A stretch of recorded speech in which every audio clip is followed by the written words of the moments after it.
अगर हमें अचानक से पैसों की जरूरत पड़ जाए तो ऐसे में पर्सनल लोन हमारे लिए एक मित्र की भूमिका निभाता है। लेकिन पर्सनल लोन लेने से पहले हमें कुछ इन 4 बातों का जरूर ध्यान रखना चाहिए, कहीं हमें बाद में पछताना ना पड़े। सो आपने अभी तक हमारे चैनल को सब्सक्राइब नहीं किया तो सब्सक्राइब कर लें, क्योंकि आपको मालूम है हमारा मिशन है इंडिया को फाइनेंशियल अवेयर बनाना, तो आप हमारा उसमें साथ दे सकते हैं। सो आइए चलते हैं।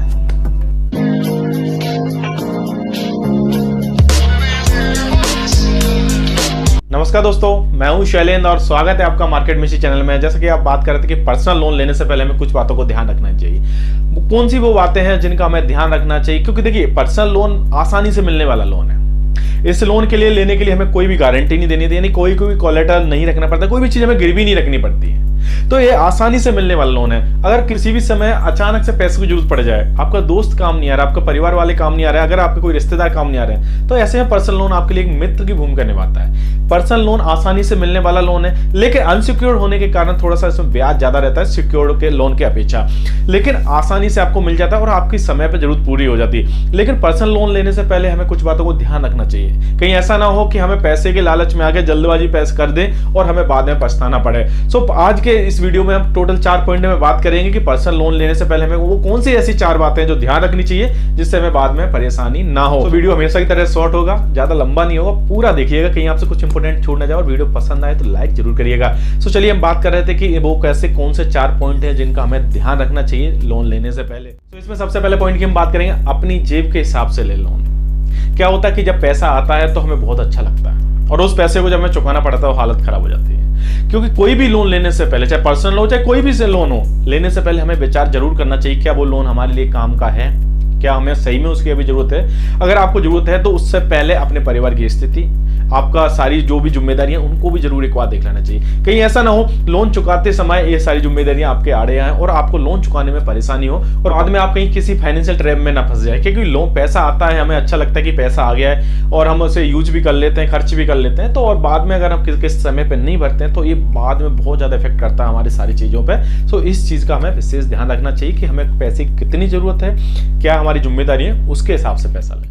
अब इसमें हम अपने दूसरे पॉइंट की बात करेंगे, ईएमआई को कैलकुलेट करें। आप कहीं से भी लोन ले रहा हूं, चाहे बैंक से ले रहा हो, चाहे किसी फाइनेंशियल इंस्टीट्यूशन से ले रहा हूं, कहीं से भी लोन ले रहा हूं, ईएमआई को जरूर कैलकुलेट करें। जो भी आपको वो ईएमआई बताएं उसको कैलकुलेट कर लें। उसके बाद आपका क्या सैलरी है, क्या खर्चे हैं, अन्य और कौन सी जिम्मेदारी है, उनको भी कैलकुलेट कर लें। फिर आइए डिसाइड करें कि इन जिम्मेदारियों के बाद क्या हम इस जो ईएमआई आ रही है, कैलकुलेट ईएमआई आ रही है, उसको हम भर पाएंगे। अगर आपको लगता है भर पाएंगे तभी आगे प्रोसेस करें। अगर आपको लगता है नहीं भर पाएंगे तो जरूरत हो तो कम कर सकते हैं, लोन को कम कर लें, जिससे आपको ईएमआई देने में परेशानी ना हो और आपको एक फाइनेंशियल बर्डन ना आए, बाद में किसी तरीके के ट्रैप में ना फंसे। क्योंकि देखिए, कैलकुलेट हम ईएमआई करते हैं तो उससे हमें एक पता चल जाता है कि हमें इतना हर महीने पैसा निकालना है, ये हमारे अन्य खर्चे हैं, ये हमारी सैलरी है, तो इससे एक ओवरव्यू लग जाता है और बाद में हमें कोई भी परेशानी नहीं होती है। तो इस चीज का जरूर ध्यान रखें, अगर आप लोन ले रहे हैं तो ईएमआई को पहले कैलकुलेट करें, उसके बाद ही अप्लाई करें। अब हम अपने इसमें तीसरे पॉइंट की बात करते हैं कि बैंक की ब्याज दरों को पता लगा लें। क्या जब हम पर्सनल लोन लेते हैं तो ब्याज दर हमें मालूम होना चाहिए कि कितनी ब्याज दर लग रही है। उसके साथ ही साथ आप अन्य बैंकों के भी ब्याज दर कैलकुलेट कर सकते हैं। उनकी साइट पे जाके आप ब्याज दर कैलकुलेट कर सकते हैं, कौन सी बैंक का ब्याज दर कम है, वहां से लोन लें।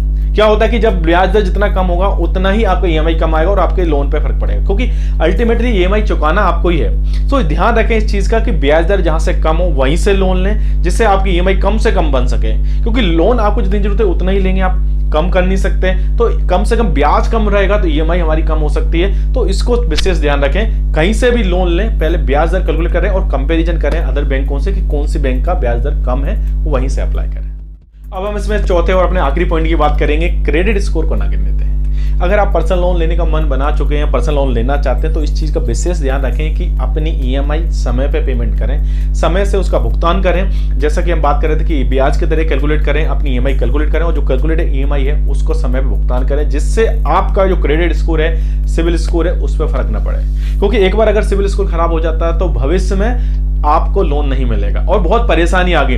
तो अपना सिविल स्कोर अच्छा बनाए रखें, जिससे भविष्य में आने वाली कोई भी समस्या से आप निपट सकें और आसानी से कहीं से भी लोन ले सकें। तो जो आपने ईएमआई बनवाई है कोशिश करें उसको समय से भुगतान हो, जिससे आपका सिविल स्कोर अच्छा बना रहे। सो ओवरऑल अगर हम बात करें तो ये पर्सनल लोन के ये 4 कुछ पॉइंट थे जो हम याद रख सकते हैं, इनको गौर कर सकते हैं कि हमें अगर लोन लेना है तो ये सारी चीजें हम समझ सकते हैं, देख सकते हैं कि हमें ईएमआई अपनी कितनी बनवानी है, ब्याज दर कितना लग रहा है, और बाद में हमारे सिविल स्कोर में फर्क तो नहीं पड़ेगा। तो ये सारी कैलकुलेट करके ये सारी चीजें देख के अगर हम लोन लेंगे तो हम आसानी से अपना लोन चला सकते हैं और अपनी सारी समस्या को दूर कर सकते हैं। सो उम्मीद करता हूँ आज के वीडियो आपको पसंद आया हो। अगर पसंद आया तो अपने दोस्तों परिजनों में शेयर करें और उन लोगों को भी शेयर करें जो पर्सनल लोन लेना चाहते हैं। बैंकिंग और फाइनेंस की जानकारी के लिए हमारे चैनल को सब्सक्राइब करें। सो मिलते हैं नेक्स्ट वीडियो में, तब तक के लिए नमस्कार।